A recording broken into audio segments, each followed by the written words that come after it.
So children, with time, okay, human beings learned new skills to grow food, build homes, and develop better means of transport and communication. We started off the chapter with settlements. So basically, what are settlements? Settlements are nothing but places where people build their homes. Okay.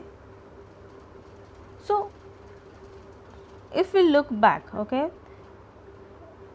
if we look back at our sixth standard syllabus, we understand that we have learned that early human beings lived on trees and in caves. When they started to grow crops, it became necessary to have permanent home. Settlements flourished and civilizations developed near rivers, valleys, because near river valleys, right? Why? Because of the easy water availability and land fertility.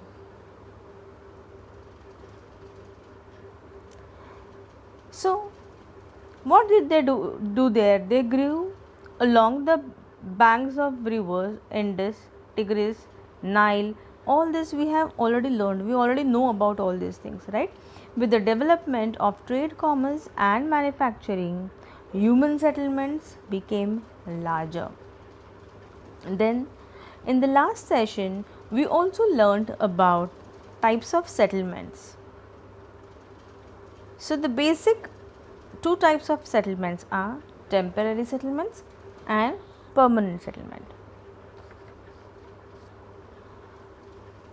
Now let us look at temporary settlement first. What are temporary settlements? They are those settlements which are occupied for a short time. For example, people living in deep forest, hot and cold deserts, and mountains often dwell in these settlements. They practice hunting, gathering, shifting cultivation, and transhumance. Then we also learnt about permanent settlements. In these settlements, people build houses to live in. For example, the rural settlements and the urban settlements. So, under permanent settlements, we have two more categories, rural and urban. In rural settlements, people build houses to suit their environment. These are called rural settlements. For example, in regions of heavy rainfall, houses have slanting roofs. Places where water accumulates in the rainy season. The houses are constructed on the raised platform or stilts, thick mud,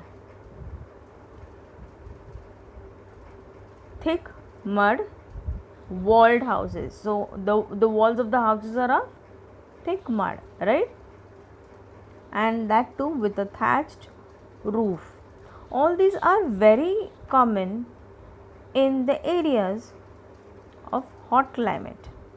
So these settlements are made of local material like stones, mud, clay, straw, etc. The villages are the rural settlements where people are engaged in activities like agriculture, fishing, forestry, crafts work, and trading. Okay. Now, after that, we learned about urban settlements also. So, urban settlements are nothing but the towns, okay, and the cities and it has got larger settlements. In urban areas, people are engaged in manufacturing, trading, and services. Now, children, remember, when we say rural, the word itself tells us that it is in context with the villages. When we say urban, it means towns and cities. Okay? Now, children, rural settlements can be compact or scattered. Always remember this. A compact settlement is a closely built area of dwellings wherever any kind of flat land is available. And in scattered settlements, dwellings are spaced over extensive area. Now, these types of settlements are mostly found in the hilly tracts, thick forest, and regions of extreme climate. So, till here we had already studied in the last video, right? So, in this particular video, we will start with a new topic, that is transport. So, children, what is transport? Transport is a means or the mode by which people and goods move from one place to another. Now, just tell me one thing, children. How would you travel if you had to go from one state to another? Some of you must have surely traveled, right, during this Diwali vacation. So, yes, probably you would have traveled by car, train, or airplane, isn't it? Children, history reveals that in olden times, people traveled on foot. With the taming of animals, people used various animals to carry their goods and to travel. However, the invention of the wheel around 3500 BC brought about a revolution in transportation.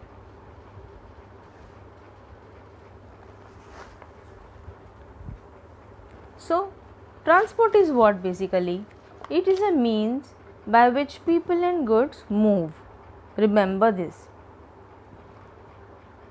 As told earlier, in the early days, people had to walk and they used to use animal to carry their goods.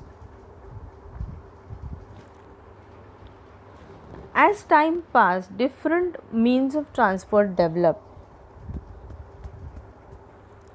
But even today, people use animals for transport. For example, in our country, donkeys, mules, bullocks, and camels are very, very common.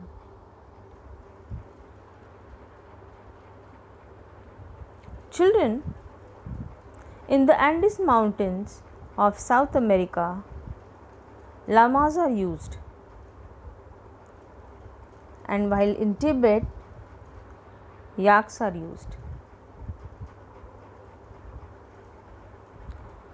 Children, so basically, when we say means of transport, we talk about roadways, waterways, airways, and railways. So, when we talk about roadways is what? It is nothing but roads. So, under roadways again, there are two types: roads made of metal, that is metallic and unmetallic. Okay, then we also have subways, flyovers, etc. When we talk about waterways, we have inland waterways, sea routes, etc. So basically there are four major means of transport: roadways, railways, waterways, and airways. Now let us talk about roadways first, right? You all know what are roadways. Roadways means what? What is a road? Road is the most commonly used means of transport, okay, and it is usually used for short distances. So children, roads are found everywhere. Roadways are the most common mode of transport, especially over small distance. Now let us take our example of everyday basis. Okay, when we travel from home to school, how do we travel? By road, right? Road have been built almost everywhere, irrespective of landforms like desert, plains, or mountains. So, plains have a flat landscape and therefore a denser network of roadways. So, children, roadways or roads are an important means of transport. Now, children, there are two types of roads, metalled and non-metalled. Metal means pakka and unmetalled means kacha, right? Modern highways are well surfaced. They are well surfaced and they are metal roads. They are used for high speed vehicles. They are wide enough to allow free movement of traffic in both directions.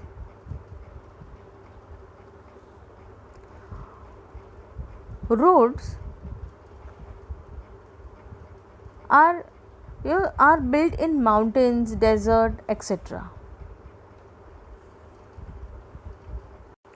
The density of road network in India is one of the lowest in the world.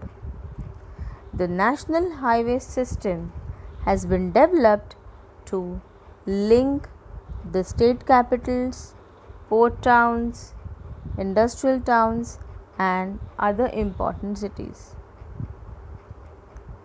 The Manali Leh Highway in the Himalayan mountains is one of the highest roadways in the world.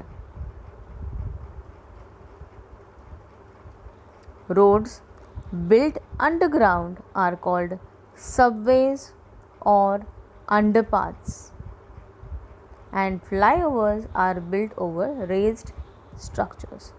So we all know when we come to school by bus, we take the flyovers too, right? So we all know what are flyovers. Yes, subways and underpass is something that is new to you. So always remember, roads that are built underground are called subways or underpaths. So children, now let us take a small quiz on whatever we have done till now. Look at these pictures carefully, children. You have to see this picture and identify what it depicts. Okay, so let us move on to the first picture. I am zooming the picture for you so that you would understand it better. You would be able to see it nicely. This is the first picture, children. Look at the picture. This picture is from your textbook itself. So, what do you think does this picture depict? Is it metal road? Is it non-metal road? Is it scattered settlement or is it compact settlement? When you look at it, what do you feel? What can be the answer, children?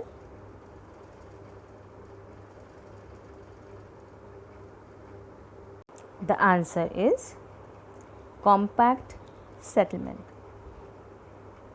Now children, let us move on to the next picture. This picture is also from your textbook itself. Look at this picture and tell me what it depicts. Is it metal road? Is it non-metal road? Is it scattered settlement or is it compact settlement? What do you think, children? We can see the houses spread over large area, isn't it? So it is what, children? Answer is scattered settlement. Now let us move on to the third picture. This is a very easy one. Look at the picture and tell me what does it depicts. I am sure you will get it immediately. It is what, children? Scattered settlement, compact settlement, metalled road or unmetalled road? And the answer is, it is metalled road. Yes.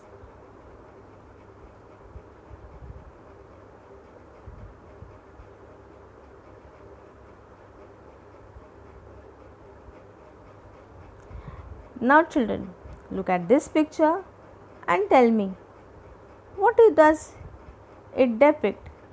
Scattered settlement, compact settlement, metalled road or unmetalled road?